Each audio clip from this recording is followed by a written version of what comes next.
이번 3가에서는 우리 주변에 예수를 믿으면은 그 받은 구원은 영원히 잃어버리지 않는다고 생각하면서 신앙생활하는 사람들이 너무나 많이 있습니다. 예수를 믿음으로 받은 구원 절대 잃어버리지 않는다고 얘기하는 분들, 저분들이 근거하는 성경 구절들이 있습니다.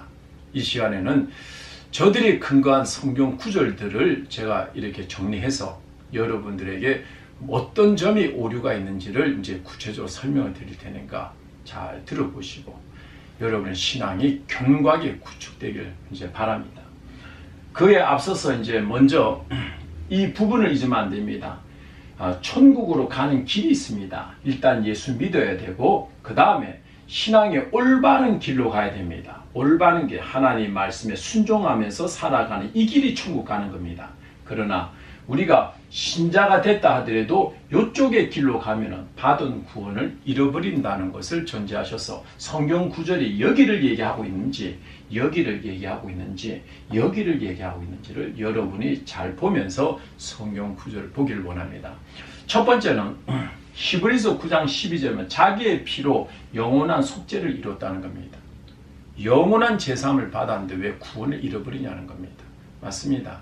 예수 피로 말미암아서 우리는 죄사함 받아서 영생을 얻었습니다. 예. 근데 영생을 얻었는데 호바빈들에서 강조하는 것은 우리가 영생을 얻었다 해서 아무렇게나 살아서는 안 된다는 겁니다. 예. 그렇다면 이단에 들어가도 구원받게요, 여러분. 거기서 평생 섬기다가 죽어도 어떻게 구원받습니까? 그러니까 우리가 예수를 믿어서 귀한 영생을 우리가 잘 보존하기 위해서는 하나님의 뜻대로 말씀대로 살아야지. 하나님 말씀대로 살지 않고 마귀를 기쁘게 하는 삶을 살면은 받은 구원을 잃어버린다는 겁니다. 그렇기 때문에 이제 두 번째 이제 말씀을 보면 돈을 사랑하지 말고 있는 바를 족한 줄을 알라.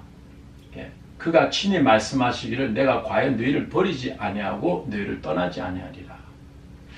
너희를 버리지 아니하고 너희를 떠나지 않는다고 했는데 왜 구원을 잃어버립니까? 하고 얘기하더라고요.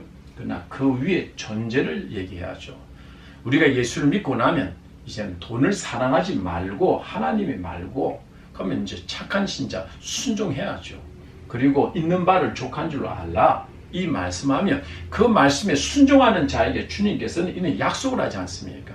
너희를 버리지 아니하고 너희를 떠나지 않을 거야. 걱정하지 마, 염려하지 마, 두려워하지 마. 하나님이 지킬 거야. 지금 이런 얘기합니다. 그래서 우리가 이 길로 지향해 나가기 위해서 이 말씀을 주시는 것이 아닙니까? 돈이 많다고 해서 우리가 마음이 편하고 돈이 없다고 해서 불안합니다. 우리가 돈이 많으면 행복하고 돈이 없다고 해서 우리가 불행합니까? 하나님, 천지 만물을 지으신 하나님이 함께 계시면은 우리가 불안함이 다 떠나야죠. 이제 이것을 믿음을 기억하시는 것이죠. 하나님이. 그리고 하나님과 깊은 사랑의 관계로 맺어갈 때 우리가 행복한 것이지. 사랑에 딱 깊이 들어가면요. 세상을 초월하는 힘이 다 생기는 겁니다. 그렇기 때문에 이런 부분들, 돈을 사랑하지 말고 있는 바를 족한 줄로 아나 여기 얘기하지 않습니까? 순종해라. 순종해라. 이거예요. 그래서 우리는 하나님 말씀을 믿고 순종할 때 우리가 하나님의 영광을 보게 되고 하나님이 함께하는 것을 깨닫게 되고 우리 믿음이 자라게 되는 것입니다. 세 번째 말씀 봅시다. 영원한 구원의 근원이 되신다. 영원한 구원은 영원한데 왜 잃냐고 이렇게 얘기하더라고요. 여러분 앞에 전제가 뭡니까? 순종하는 모든 자에게 하나님 기쁘게 하는 삶을 사는 자에게 영원한 구원 뭡니까? 구원이 보존된다는 겁니다. 순종하는 자에게 그 구원이 보존된다는 얘기 아닙니까? 착한 신자에 대해서 얘기하는 것이죠. 그 다음에 이제 요한복음 10장 나오는데요. 내 양은 내 음성을 들으며 나는 그들을 알며 그들은 나를 따르니니 내 양 그들이 누굽니까? 신자들 아닙니까? 이제는 신자가 되면은 하나님을 따라가는 순종하는 삶, 하나님의 가신 그 길을 우리가 따라가는 삶이 돼야죠. 내가 그들에게 영생을 준다고 그랬습니다. 영생을 준다. 따르는 자에게 영생을 준다. 무슨 말입니까? 우리가 예수를 믿으면 영생을 얻었는데 왜 영생을 줍니까? 그러니까 하나님 말씀에 우리가 따라갈 때 받은 구원, 영생을 잃어버리지 않고 영원히 지속돼서 천국 간다는 것이죠. 그리고 영원히 멸망하지 않을 것이요 그들 내 손에서 빼앗을 자가 없느니라. 영원히 멸망하지 않고 하나님의 손에서 빼앗을 자가 없는데 왜 우리가 구원을 잊습니까? 요 28절만 가지고 얘기하더라고요. 제가 보니까. 그러나 27절을 왜 뺍니까? 하나님께서 단서가 있지 않습니까? 전제 조건이 있지 않습니까? 그렇기 때문에 우리가 하나님 예수를 이제 믿고 나면 그 다음부터 하나님 말씀에 순종하면서 살아갈 때 우리가 영생이 보존되고 멸망치 않고 하나님의 손에서 빼앗을 수가 없다. 담대해라. 이런 말씀 믿음으로 이제 키워나가지 않습니까? 그래서 이 부분은 여기를 얘기하고 있잖아요. 여기 신자가 돼서 천국 가는 길로 되어 있으니까 이 자들이 천국에 가는 것이죠. 영생이 보존되시는 거죠. 보존되는 거죠. 로마서 8장 34절 39절 이제 말씀인데요. 택하신 자들 의롭다 하심. 이거는 신자에 대한 구원관에 대해서 얘기하는 것이죠. 이제는 요 말씀 보죠. 이제 35절은 이제 우리가 택하심 받아 의로운 사람이 됐으면 이제는 35절에 누가 우리를 그리스도의 사랑에서 끊으리요. 지금 하나님의 사랑에서 끊을 자가 없다는데 환난이나 곤고나 박해나 기근이나 족신이나 위험이나 칼이나 우리가 신앙생활 해나갈 때 환난도 당하고 공고와 박해 하나님의 뜻 가운데 이제 걸어갈 때 환난도 있고 고난도 있고 박해도 있고 역경들이 많이 있다는 겁니다. 그러나 걱정하지 말라는 겁니다. 하나님의 사랑에서 끊을 수가 없다. 네가 그 길로 갈 때 성령이 이것을 감당할 수 있는 힘, 이제는 착한 신자의 길로 가라는 겁니다. 이 말씀은요. 그런 자에게 사랑에서 끊을 자가 없다는 것이죠. 착한 신자의 길로 갈 때 걱정하지 말라는 겁니다. 그래서 기록된 바 이제 보충하는 것이죠. 우리가 주의 종일 주를 위하여 죽임을 당하게 되며 도살당한 양같이 여김을 받았나이다. 예. 함과 같으니라. 종일 주를 위하여라는 이 말씀이요. 착한 신자 아닙니까? 주의 뜻 가운데서 나아가는 것이 아닙니까? 종일 주를 위하여 말씀하지 않습니까? 그래서 이 말씀 가운데 우리가 걸어갈 때 하나님께서 사랑에서 절대 끊을 수 없으니까 하나님이 함께하니까 그런 것을 두려워하지 말고 주의 뜻 가운데서 지향해 나가라. 이 말씀은 이제 하나님이 우리에게 주시는 것이죠. 그러면서 이 모든 일에 우리를 사랑하시는 이로 말미암아서 이긴다고 하지 않습니까? 이긴다고. 하나님으로 말미암아서 이긴다고. 그래서 높음이나 깊음이나 다른 어떤 피조물이라도 우리를 우리 주 그리스도 예수 안에 있는 하나님의 사랑에서 끊을 수 없다. 하나님의 넉넉한 사랑으로 우리에게 이길 수 있는 힘과 하나님이 우리에게 이길 수 있도록 하나님 만들어 주시고 길을 열어 주신다는 약속의 말씀인 것입니다. 그래서 이 부분을 얘기하는 것이죠. 이 길로 가는 자에게 하나님의 사랑에서 끊을 수가 없고 멸망당하지 않고 간다는 것이죠. 하나님이 함께 주시겠다는 약속 아닙니까? 네. 이 부분을 여러분 잘 생각하시고요. 그 다음에 이제 한번 받은 구원을 잃어버리지 않는다고 이제 얘기하는 분들이 주로 고린도전서 이제 5장의 말씀에 근거로 해서 얘기합니다. 이 사건이 이제 무슨 사건이면 고린도 교회 안에 어느 한 성도가 이제 음행이 있는데요. 이 음행은 이방인도 하지 않는 큰 죄를 짓고 있다는 겁니다. 죄도 큰 죄가 있고 작은 죄가 있는데 불신자도 하지 않는 그 죄가 뭐냐면은 아버지 아내를 누가 취하고 계모를 데리고 사는 어느 한 성도가 있다는 겁니다. 교회 안에요. 근데 이런 자도 천국 가지 않았냐? 근거가 이제 5절의 말씀을 가지고 얘기합니다. 이런 자를 사단에게 내어 주었으니 이는 육신은 멸하고 죽여서 그는 이제 죽어가지고 그래도 구원받지 않았느냐? 영은 주 예수 날에 구원을 받게 하려 함이라고 그랬습니다. 이 한 절 보고 얘기합니다. 여러분 고린도전서는 5장 1절에서 13절입니다. 13절로 되어 있는데요. 이 안에 주로 이제 3번 반복하는 얘기가 있습니다. 무슨 얘기를 반복하냐면 너희 중에서 쫓아내지 아니하였냐? 너희 중에서 고린도 교회에서 쫓아내지 아니하냐? 무슨 말입니까? 출교를 안 시키냐는 겁니다. 출교 얘기하지 않습니까? 이 얘기를 13절 안에 무려 3번 반복해서 얘기합니다. 이 자를 이제 하나님께서 고린도 교회 성도들이 왜 출교를 안 시키냐? 이것이 네가 교만하다는 겁니까? 무슨 말입니까? 출교를 시키는 것이 하나님의 뜻인데 고린도 교회 성도들은 출교를 안 시켜요. 그러면 고린도 교회 성도들의 뜻이 하나님의 뜻 위에 있는 거 아닙니까? 이것이 교만입니다. 그래서 우리가 예수를 믿고 나면 일상생활에서 세상에서 우리가 범하는 겸손, 교만이 이런 뜻으로 이제 보면 안 되고요. 그런 부분도 있지만 신앙 안에서 제일 교만은 말씀대로 순종하지 않는 겁니다. 말씀에 순종하는 자가 겸손한 것이고 말씀에 순종하지 않는다는 것은 하나님 위에 있다는 이런 말씀 잊지 마시고, 첫 번째는 출교에 대해서 얘기한다는 이 말씀을 여러분 잊지 마시고, 두 번째 이제 나 보면은 6절 말씀 봅시다. 이어서 너희가 자랑하는 것이 옳지 아니하여 적은 누룩이 온 동에 퍼지는 것을 알지 못하느냐. 여러분, 과일에도 귤 같은 데도 이제 곰팡이가 들어오면은 이것이 다 퍼져 들어가죠. 한 박스에 다 곰팡이가 퍼져가는. 그러나 이 새 덩어리가 되기 위해서 묵은 누룩을 내버려라 이겁니다. 묵은 누룩을, 새 덩어리가 되기 위해서 묵은 누룩이 뭡니까? 그런 죄가 번져가니까 이것을 도려내라, 출교시키라는 얘기를 하고 있지 않습니까? 그러니까 지금 성경 말씀에 적은 누룩이 온 동에 퍼지기 때문에 이 묵은 누룩을 도려내라, 출교시켜라. 곰팡이를 비유해서 예화를 뜻을 얘기하는 겁니다. 저렇게 살아도, 이방인도 행하지 않는 저런 큰 죄를 범하여도 저렇게 살아도 괜찮은 것보다 하고 그 주변에 있는 사람들이 볼 거 아닙니까? 이들이 지니고 있는 믿음들이 다 무너지기 때문에 당당히 쫓아내서 있는 사람이 경각심을 가지고 신앙생활 할 수 있도록 하라는 거 아닙니까? 한 가지 이제 더 볼까요? 여러분, 13절까지인데 형제라 일컫는 자, 교회 안에 이제 형제라 일컫는 자, 그 음행하는 사람을 통해 가지고 이제 구체적으로 얘기합니다. 교회 안에 음행하거나 탐욕하거나 뭐예요? 자기 중심적으로 욕심을, 교회 안에는 사랑이 되고 섬겨야 되는데, 천국 백성으로 살아야 되는데, 우상 숭배하거나 이제 모욕하거나 남에게 이제 욕을 하거나 입으로 더러운 말하거나 비판하거나, 이 교회 안에 이런 부분은 참 말 조심해야 됩니다. 그래서 그냥 사람들에게 참 악영향을 이제 많이 미치는 사람들이 많이 있습니다.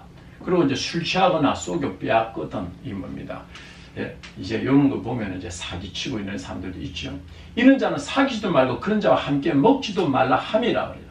밖에 있는 사람, 불신자들이죠. 판단하는 것이 내가 무슨 상관이 있으려면 교회 안에 있는 자들, 형제나 이렇게 교회 안에 있는 자들 너희가 판단하지 아니하랴. 밖에 있는 사람은 하나님이 심판하시려. 이 악한 사람들이 누굽니까? 형제라 일컬으면서도 이 내용대로 이런 죄를 범하는 자, 이 악한 사람은 너희 중에서 내쫓으라. 교회 안에서 쫓으라고 얘기하지 않습니까? 3번을 거쳐서 출교 얘기하지 않습니까? 처음과 중간과 마지막에. 그렇기 때문에 우리는 성경을 이 해석할 때, 그러면 이 부분, 사단에게 넣어줬다는 것이 뭡니까? 교회 밖으로 쫓아내. 교회 밖에가 다 사단의 영역입니다. 고린도 교회가 그 지역에 하나밖에 있지 뭐 더 있습니까? 요즘처럼 옆에 이웃의 교회가 있겠습니까? 그러면 저가 살기 위해서는 교회 안에 들어와야죠. 노아 방주 안에 들어오듯이. 그러니까 사단, 교회에서 출교시켰다는 얘기고, 이는 육신은 멸하고 육신이 도모하는 이 음행, 이것을 완전히 끊어버리라는 겁니다. 죽여버리라는 겁니다. 이것을 통해서 그 영이 회개하고 다시 주 예수 앞으로 회개하고 돌아올 때 예수의 날에 구원을 받게 하기 위해서 출교를 시키고 완전히 이 부분, 육신이 도모하는 이 종욕을 완전히 끊어버리라고 하라고 말씀하시는 겁니다. 그래서 이는 죄악 가운데서 가는 것을 완전히 끊어버려야지, 붙어 있으면 안 되는 겁니다. 그래서 완전히 멸하고 그 영이 바로 돌아와서 주님 앞에 영으로 바로 사는 그런 자가 이제 천국 간다는 이런 부분을 얘기하고 있는 것이죠. 그 다음에 이제 성경에 이제 타락한 자에 대해서 이제 말씀드렸는데, 히브리서 6장 4절에서 8절을 보면은 한 번 빚을 받고 하늘의 은사를 맛보고 성령에 참여한 자가 되고 하나님의 선한 말씀, 성령에 참여한 자가 됐다. 하나님의 말씀과 내세의 능력을 맛보았다고 얘기합니다. 하나님의 말씀을 맛보았다. 여러분, 어느 누구 불신자들에게 하나님 말씀 전에 맛을 보고 있지 않습니다. 보는 경우 없습니다. 그러나 우리 신자들은 하나님의 말씀을 성령으로 말미암아서 믿어지는 거예요. 하나님의 말씀으로 우리 마음속에 스며들기 시작하는 거예요. 영적인 사람이 그 말씀을 먹고 사는 거예요. 그런데도 불구하고 이제 타락한 자들은, 맛보고도 타락, 그런데도 불구하고 타락한 자들은 다시 새롭게 하여 회개할 수 없다. 그러면은 어떤 자가 타락했냐는 겁니다.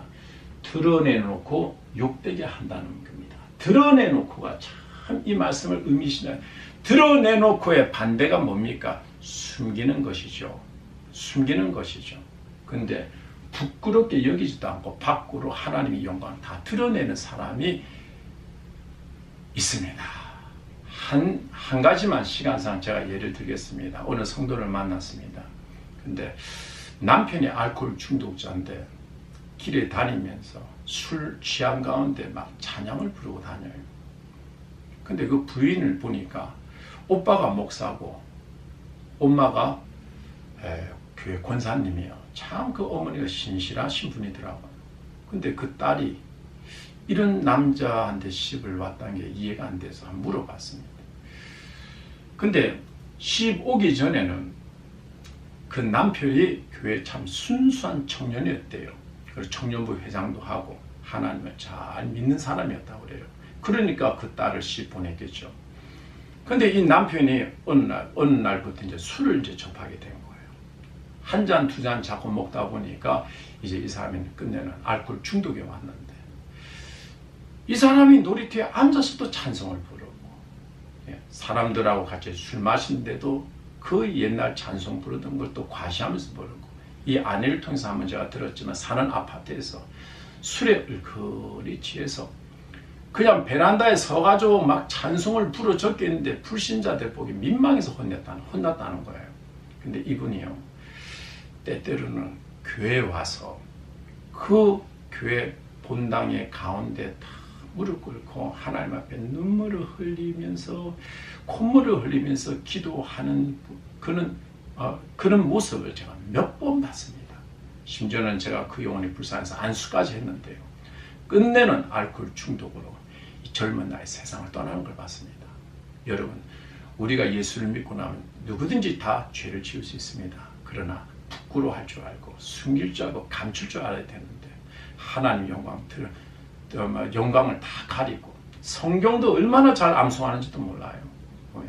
어떤 때는 기분 좋으면 아내와 자식도 교회 가게 만들고, 어떤 때는 문 앞에 딱 막아서 못 가게 만들고, 하여튼 참 문제가 많은 사람. 그러나 이는 한 부분을 일면적인 거 얘기했지만은 정말 우리가 하나님 앞에서 그 영광 가리는 삶을 부끄러움 없이 하는 자들, 하나님께서는 딱 주목하시고 지옥으로 끌고 간다는 거 잊지 말기 바랍니다.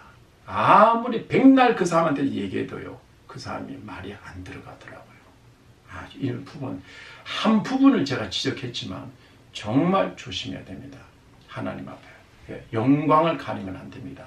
드러내놓고 살면요, 회개할 수 없습니다. 뭡니까? 하나님께 절대 그 영혼이 안 돌아오더라고요. 정신 똑바로 차려야 됩니다. 그 다음 말씀 이제 보겠습니다. 이사야서 42장 1절에서 4절, 이제 그는 예수님이죠. 상한 갈대로 꺾지 아니하며 꺼져가는 등불도 끄지 아니하고 있습니다. 상한 갈대가 뭡니까? 갈대에 그래도 붙어 있는 겁니다. 그리고 어떤 모양이라도 붙어 있는 거예요. 상한 갈대. 붙어만 있으면 하나님이 꺾지 않는, 꺼져가는 등불. 우리 어릴 때 가난할 때는요, 촛불을 켜고 공부할 때도 많았습니다. 근데 우리가 촛불이 이제 꺼져가면 완전히 꺼지지 않아도 우리는 그것을 갈아서 새 것으로 교체할 때가 많았습니다. 근데 하나님은요, 꺼져가는 등불도 끄지 않는다는 겁니다. 누가요? 우리 예수님, 하나님께서. 이 말씀, 완전히 꺼지기 전에는 하나님이 정리를 안 한다는 겁니다. 그러니까 우리가 예수를 믿어서 신앙생활하면서 큰 죄, 작은 죄를 짓고 살 수는 있지만 주님 안에서 양심의 불이 꺼지면 안 됩니다. 양심이 우리가 파산하면 안 됩니다. 그래서 우리가 죄를 지으면 하나님 앞에 마음 아파하는 자세, 부끄러워하는 자세, 이런 아픔을 가지고 하나님 앞에 양심의 불이, 믿음의 불이 있어야지, 이런 것이 다 떠나면은, 꺼져버리면은 이건 타락인 것입니다. 그래서 우리가 하나님 앞에 어떤 큰 죄, 여러분 아까 고린도전서 5장에 얘기했지 않습니까? 누가 아비의 아내를 취했는데 정말 그렇게 이방인들도 범하지 않는 큰 죄를 범한다 하더라도 하나님 앞에 회개하고 돌아오면 구원받는다는 겁니다. 이런 말씀들, 예수의 피 능력이 있습니다. 예수님께서 십자가에 돌아가실 때 한 강도 얼마나 큰 죄를 지었으면 사형 선고 받겠습니까? 근데 그런 죄수도 예수 피가 능력이 있어 하나님 나라에 가는 겁니다. 지금 이 방송을 우리가 듣고 있는 이제 모든 분들, 우리 모든 분들, 우리가 어떤 죄가 있다 하더라도 정말 하나님 앞에 양심의 살에서 눈물 흘리고 하나님 마음 아프게 하는 부분에 대해서 같이 아파하고 죄책감 느끼고 예수 보혈로 잘 일어나기를 이제 바랍니다. 그래서 우리가 상황 갈 때 꺾지 않으시고 꺼져가는 등불 끄지 않는다는 이 말씀은 평생 가슴에 우리가 묻고 살면서 하나님 앞에서 이제 이는 이제 별명 오뚜기처럼 아무리 마귀가 질이 열렬하게 우리를 넘어뜨려도 또 일어나는 겁니다. 예수 이름으로 또 일어나는 겁니다. 일어나고 그런 자들을 하나님은 눈여겨보시고 절대 그를 포기 안 한다는 것을 우리가 잊지 말고 주 예수 보혈로서 담대하게 삶을 승리하면서 나갑시다, 여러분.